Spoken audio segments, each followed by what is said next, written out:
Big pass லைவ்ல ஒரு பணப்பொட்டிக்கான task ஒன்று நடந்து முடிஞ்சுது. அதில் யார் யார் அமௌண்ட் எடுத்தாங்க அப்படின்றத பார்ப்போம். இன்னைக்கு திவ்யாவுக்கும் வினோத்துக்கும் ஒரே கொண்டாட்டம் தான் போல இருக்கு. அந்த மாதிரி ஒரு சில விஷயங்கள் நடந்திருக்கு. இன்னொரு பக்கம் இது ட்ராமா இல்லை ட்ராமா அப்படின்ற மாதிரி சாண்ட்ராவை பிக் பாஸ் ஒன்று வச்சு செய்த தருணத்தையும் நம்மளால பார்க்க முடியுது. பணப்பொட்டி எடுக்கிற ஐடியாவில் வினோத் இருக்காருன்னு சொன்னால் நம்புவீங்களா மக்களே? அதை பற்றின ஒரு டிஸ்கஷன்.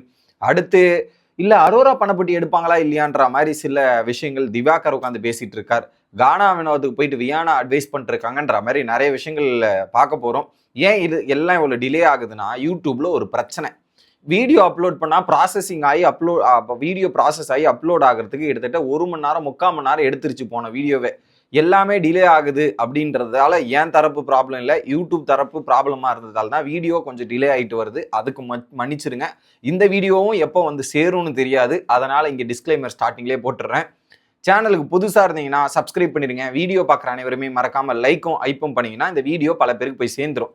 ஃபஸ்ட்டு கானா வினோத் பணப்பொட்டி எடுக்கிற ஐடியாவில் டவுட் வருது போல் அவருக்கு, பணப்பொட்டி எடுக்கலாமா வேணாமா அப்படின்ட்டு. ஏன்னா ஒரு பக்கம் கமருதீன் அப்படின்ற நபரை அவர் நிறையவே மிஸ் பண்ணுறாரு, அதை நம்மளால பார்க்க முடியுது. ஏன்னா இத்தனை நாள் இதுவாக இருக்கும்போது ஏதாவது ஒன்றா போயிட்டு கமருதீன் கிட்ட பேசுறது இதெல்லாம் பண்ணிட்டு இருந்தார்ல, இப்போ அது இல்லைன்னும் போது அவருக்கு ஒரு மாதிரி அந்த ஃபீல் இருக்குது, ஃப்ரெண்டு மிஸ் பண்ணுற ஃபீலிங்ஸ் இருக்குது. அதை நம்மளால பார்க்க முடியுது. அடிக்கடி தனியாக போய் உட்கார்றது இந்த மாதிரி பண்ணும்போதே அதை நம்ம ஃபீல் பண்ண முடியுது.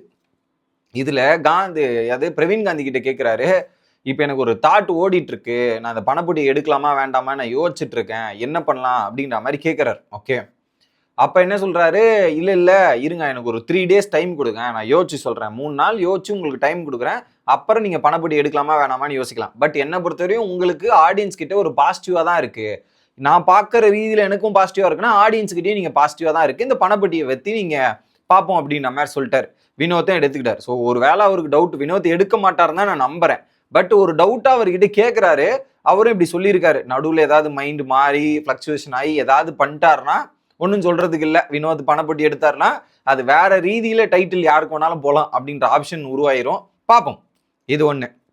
அடுத்து டாஸ்க், பணப்பொட்டி டாஸ்க் 2 ஒன்று, தேர்ட் டாஸ்க் நடந்துச்சு. என்னன்னா உருட்டு, அதுதான் அன்சீன் ப்ரோமோலையுமே போட்டிருப்பாங்க. ஒன்றும் இல்லை மக்களே, ஒரு பால் கொடுத்துருப்பாங்க, பால் வச்சிருக்கிறது ஒரு பொசிஷன், அந்த பாலை போடுறதுக்குன்னு ஒரு ஏரியா ரெடி பண்ணி வச்சிருக்காங்க. அந்த ஏரியாவில் ஒரு 3 சர்க்கிள் இருக்குது, கான்சென்ட்ரிக் சர்க்கிள். ஒரு blue colour circle, yellow colour circle, red colour circle. அந்த ரெட் சர்க்கிள்ன்றது சென்டர் பார்ட்டு. அந்த சர்க்கிளில் பால் போய் நின்றுச்சுன்னா 30,000. அதுக்கு பக்கத்தில் வந்து எல்லோவோ ப்ளூவா ஏதோ ஒரு சம்திங் கலர் இருக்குது. அந்த இடத்துல வந்து பார்த்தீங்கன்னா எல்லோவில் நின்னா 20,000, அதுக்கு அடுத்து ப்ளூவில் வந்து நின்னா 10,000. இப்படி தான் சான்ஸ். ஓகே, இதில் ஒருத்தருக்கு 3 வாய்ப்பு கொடுக்கப்படும். எப்படின்னா ஃபஸ்ட்டு ஒருத்தருக்கு ஒரு சான்ஸ்ன்ற மாதிரி தான் பிக் பாஸ் சொன்னார். ஆனால் போக போக ரவுண்டில் இன்க்ரீஸ் பண்ணார். மொதல் ரவுண்டில் வினோத், அரோரா மற்றும் திவ்யா இந்த 3 பேர் 10,000 எடுத்தாங்க மொதல் ரவுண்டில். இந்த 3 பேர். ரெண்டாவது ரவுண்டில் போனீங்கன்னா சாண்ட்ரா 10,000, கானா வினோத் 20,000. திவ்யாவும் சரி இவங்களும் சரி அரோரா இவங்கெல்லாம் சொதப்பிட்டாங்க. ஏன்னா ஃபர்ஸ்ட் ரவுண்ட் நல்லா போட்டு செகண்ட் ரவுண்டில் சொதப்பிட்டாங்க. என்னன்னா பாலை கொஞ்சம் இப்படி தான் தள்ளு இருக்கணும், புஷ் லைட்டா இப்படின்னு தள்ளணும்னு வச்சுங்க, பால் சர்ன்னு போயிருது. இப்படி லைட்டா புஷ் பண்ணாதான் சரி, இதுதான் லைட்டு. இப்படின்னா ஃபாஸ்ட்டாக புஷ் பண்ணால் பால் சர்ன்னு போயிடுது, அந்த பொசிஷனில் நிற்க மாட்டேங்குது. அடுத்து தேர்ட் ரவுண்டு ஒன்று வந்துச்சு. தேர்ட் ரவுண்டில் பார்த்தீங்கன்னா சென்ட்ரு பையன் தானே 30,000, அரோரா போயிட்டு ஒரு 30,000 போட்டாங்க, கானா வினோத் போயிட்டு ஒரு 20,000 போயாட்டாச்சு. அடுத்து திவ்யா போயிட்டு ஒரு 30,000 போட்டாங்க. இவ்வளோதான். கிட்டத்தட்ட ஒவ்வொருத்தருக்கும் 3 வாய்ப்பு கொடுத்ததுல ஒன்றுமே பண்ணல. இன்னைக்கு டேல விக்ரமே முட்டை, யாரு சபரி முட்டை, இவ்வளவுதான் இன்னைக்கு ஜெயிச்சதே அவங்க. ஒரு பக்கம் கானா வினோத் இந்த டாஸ்க்ல மட்டும் 50,000 ரூபாய் ஜெயிச்சிருக்காரு.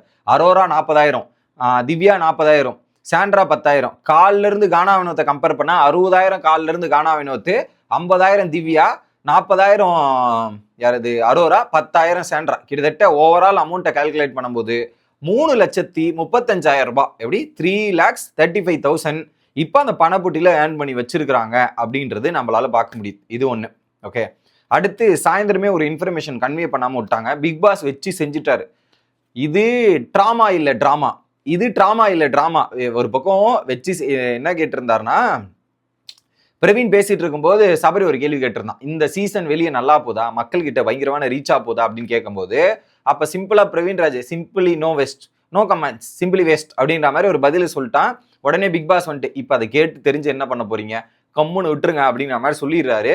சபரியும் சைலண்ட் ஆயிடுறான். அப்போ வந்து எப்பா பிக் பாஸே நீங்க அள வச்சிங்க, பிக் பாஸே இந்த அளவுக்கு இறங்க பேச வச்சிருக்கீங்க, கொஞ்சம் சைலண்டா இராண்டா, ஏன்டா உனக்கு அப்படிங்கிற மாதிரி சொல்லிட்டு இருக்கும்போது இதெல்லாம் ட்ராமா இல்ல டிராமா அப்படின்னு சொன்ன உடனே பிக் பாஸ் லூப்புன்ட்டாரு. டிராமா இல்ல டிராமா அப்படின்ற ஒரு டைலாக் சொன்னும் போது பிக் பாஸோட கேமரா இருக்கு பாத்தீங்களா, முழுக்க முழுக்க சாண்ட்ரா மேலதான் வச்சிருக்கு. ஸோ பிக் பாஸுமே சாண்ட்ரா பண்றது டிராமா இல்ல டிராமா அப்படின்றது நம்புறாங்களா அப்படின்றது தான். ஏன்னா பிக் பாஸ் குறிப்பா அந்த டைலாக் சொல்றாரு. அந்த எப்படி பிக் பாஸ் கரெக்டா அந்த டைலாக் சொல்றாரு. அந்த டைலாக் சொன்ன உடனே கேமராவோட ஆங்கிள் முழுக்க முழுக்க சாண்ட்ரா மேல நிக்குது. சாண்ட்ராவும் அதை பார்த்து ரியாக்ட் பண்ணிட்டே இருக்காங்க. சாண்ட்ரா அப்படியே அதை சொன்ன உடனே சாண்ட்ராவோட ஃபேஷியல் எக்ஸ்பிரஷன், மூஞ்சோட ரியாக்ஷன் எல்லாமே கம்ப்ளீட்டா சேஞ்ச் ஆகுறது, மாறுறதையும் பார்க்க முடியுது. என்ன சாண்ட்ரா, ஒரு பக்கம் வெளியே நீங்க பண்றது ஓவர் ரியாக்ஷன்லாம் நடிக்கிற மாதிரி இருக்குன்னு வர கண்டஸ்டன்ஸ் எல்லாரும் சொல்றாங்க. இதை விட அல்டிமேட் என்னன்னா, பிக் பாஸே டிராமா இல்ல டிராமான்ற மாதிரி பிக் பாஸ் உங்களை வச்சு செஞ்சார் பாருங்க. தட் வாஸ் த அல்டிமேட் மூமெண்ட்னா அப்படின்றதான் இது இதுவா இருக்கு. கொஞ்சம் ஓவரா எக்ஸாஜரேட் பண்றாங்களோ அப்படின்ற ஃபீலு இப்ப பிக் பாஸுக்கு முதற்கொண்டு எல்லாரும் கண்டுபிடிச்சிட்டு இருக்காங்கன்றதான் நம்ம பாக்குறோம். இது ஒண்ணு. அடுத்து இன்னொரு பக்கம் வந்து திவாகர் வந்து கேட்கிறாரு, பணப்பொட்டியை வந்து எடுக்க போறது ஒண்ணு சாண்ட்ரா இல்ல அரோராவா இருக்கும்ன்ற போது இவங்க சொல்றாங்க வியானா, இல்ல பணப்பொட்டி அரோராலாம் எடுக்க மாட்டா, வாய்ப்பு கிடையாது, அவ டிக்கெட் ஃபினாலே கிடைச்சிருக்கு, டிக்கெட் ஃபினாலே கிடைச்சிருந்தா அவன் ஏன் பணப்பொட்டி எடுக்க போறா அப்படின்றது கேட்கறான். இல்லம்மா, டிக்கெட் ஃபினாலே கிடைச்சா பணப்பொட்டி எடுக்க கூடாதுன்னு அவசியம் கிடையாது இல்ல, அதனால பணப்பொட்டியை எடுக்கலாமா, அது பிரச்சனை இல்லை, அதுலயே ஒரு குழப்பங்கள் இருக்கு.